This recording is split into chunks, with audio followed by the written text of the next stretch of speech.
Chapter 715, Shadow Merchant. Jebus reorganized his thoughts and said, "We can become more attuned to certain needs and find suitable candidates to fulfill them.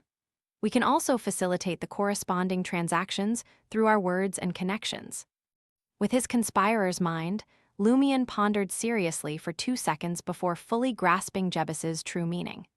Amused, he said, "Put it in simpler terms that are closer to mysticism." Jebus glanced at Franca and Jenna and eagerly explained, "I have 2 primary abilities. One is called gray perception. I can more acutely sense the gray areas between white and black, including my desire and need to enter that gray domain. The other is exceptional eloquence. This includes mastery of language and the ability to observe others' expressions and decipher their words." "That's it?" Lumion asked, raising his eyebrows. "That's it," Jebus replied candidly with a shake of his head. "Don't brokers charge fees for their services?" Lumion inquired with a smile. "Before reaching a deal, we will agree on a price with both parties. Sometimes we don't even ask for one. It's mainly to establish and maintain relationships," Jebus answered seriously. "None of this involves any superpowers." I had thought a broker's beyonder powers could derive corresponding benefits from every transaction they facilitate, including beyonder enhancements. However, this is clearly an exaggeration. It doesn't seem to belong to Sequence 9. The 2 abilities Jebus mentioned are very fitting for those at Sequence 9. From the looks of it, brokers and spectators are quite similar. They can hardly participate directly in beyonder battles and are considered more supplementary support. Lumion nodded in enlightenment. Franca asked with interest, "What's Sequence 8?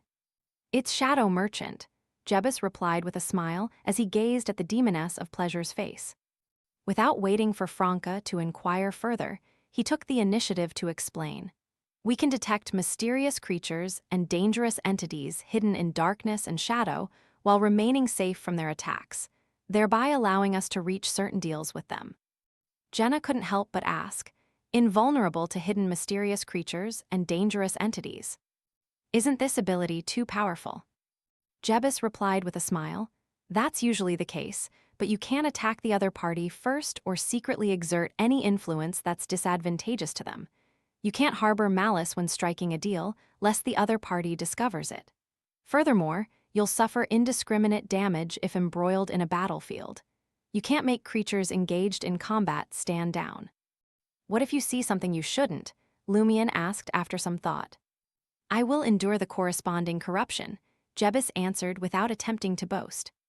"So it seems a shadow merchant possesses an aura that prevents nearby creatures from harboring malice towards them," Franca realized. Jebus praised, "Madame, your summary is better than mine. However, it's not that you don't generate malice at all, but that you reduce their malice to a certain extent. The higher the other party's level, the weaker the effect. In other words, interacting with those mysterious creatures and dangerous entities to reach a deal is still risky and requires courage." At this point, Jebus chuckled. "Taking risks is a necessary quality for successful merchants." "From the looks of it, you embody that," Lumion deliberately provoked. "Of course," Jebus replied proudly. "I've made deals with many dangerous creatures and obtained valuable items. Then, through new deals, I used them to exchange for more useful items from believers of the Great Mother, the Mother Tree of Desire, and other beyonders. These include bullets that can absorb life, bullets that cause a target's implosion, and bullets that can impregnate a human, among other things." Bullets that can impregnate a human. Lumion was suddenly traumatized. He was grateful he hadn't given Jebus a chance to fire that bullet. Franca and Jenna felt an inexplicable fear, their bodies turning cold. Even Anthony's expression shifted slightly. Jebus's gaze swept across Franca, Jenna, Lumion, and his friend Anthony. He said solemnly, "Using our connections with various creatures, we shadow merchants can assist you in obtaining anything you desire, as long as you pay a sufficient price. Of course, we can't guarantee success in every transaction." "I want the Sequence 4 potion formula of the Hunter Pathway," Lumion said with a smile. Jebus fell silent for a moment before saying, "It will take an extremely long time to find someone who can provide the corresponding formula through multiple intermediaries. The one who ultimately makes the deal with you might even pose a danger to you. Lumion had only been joking. He deliberately sighed and said, "Then let's put that aside for now. What other abilities does a shadow merchant possess?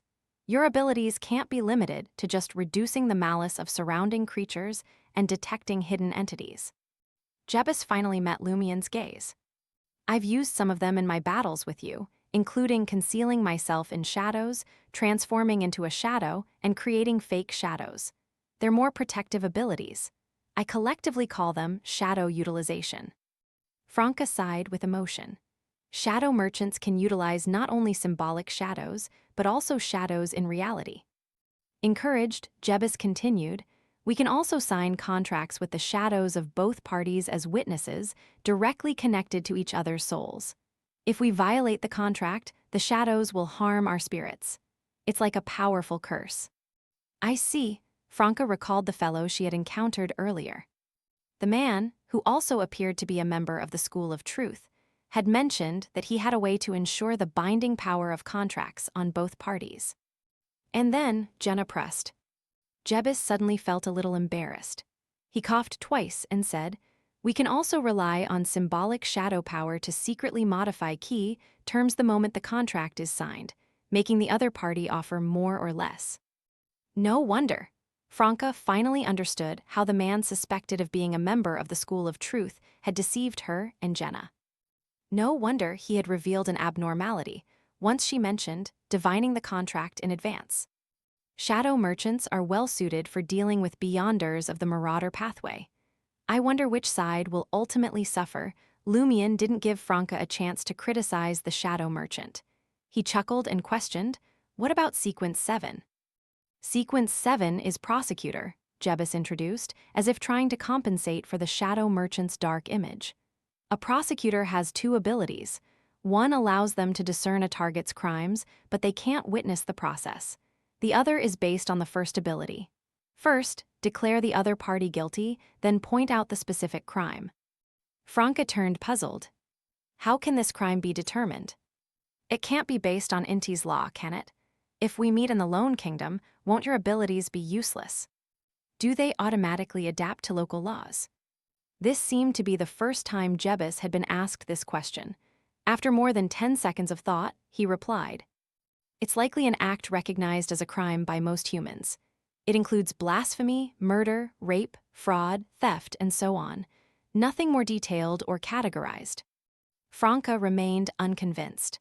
"That's not right either. Suppose we enter a ridiculous world where we can do whatever we want, including murder and blasphemy. Wouldn't that prevent you from declaring the target guilty?" She was thinking of the recently concluded Dream Festival. Jebus fell silent for a moment before responding, "I don't know." "Perhaps the charges stem from something more fundamental," Lumion speculated. Jebus couldn't be certain. Franca could only look at him and say, "Continue."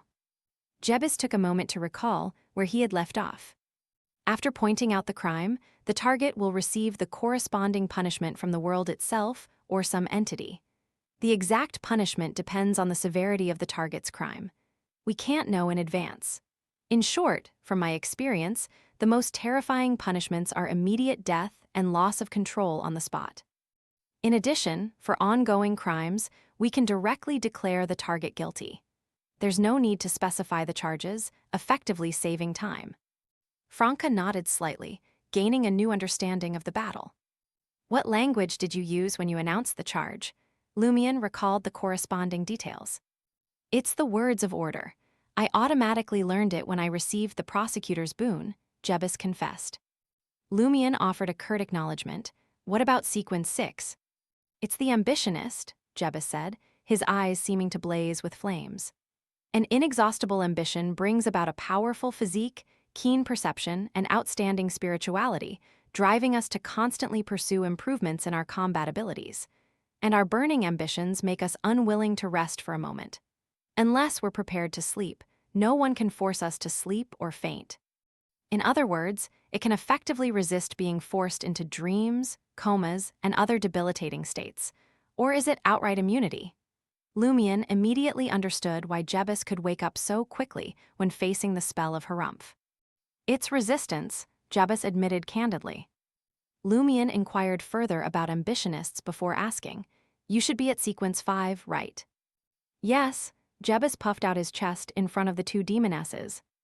Franca asked curiously, "What's sequence 5?" Jebus replied with a smile, "It's under the table." Under the table. Franca, Lumion, and the others simultaneously thought of the authority holders under the table transaction they had obtained from General Philip. Could it be formed by the power of a sequence 5 boon of the broker pathway? Lumion gazed at Jebus, in no hurry to comprehend the hidden box's abilities. He asked thoughtfully, "What's your connection to the Carbonari?"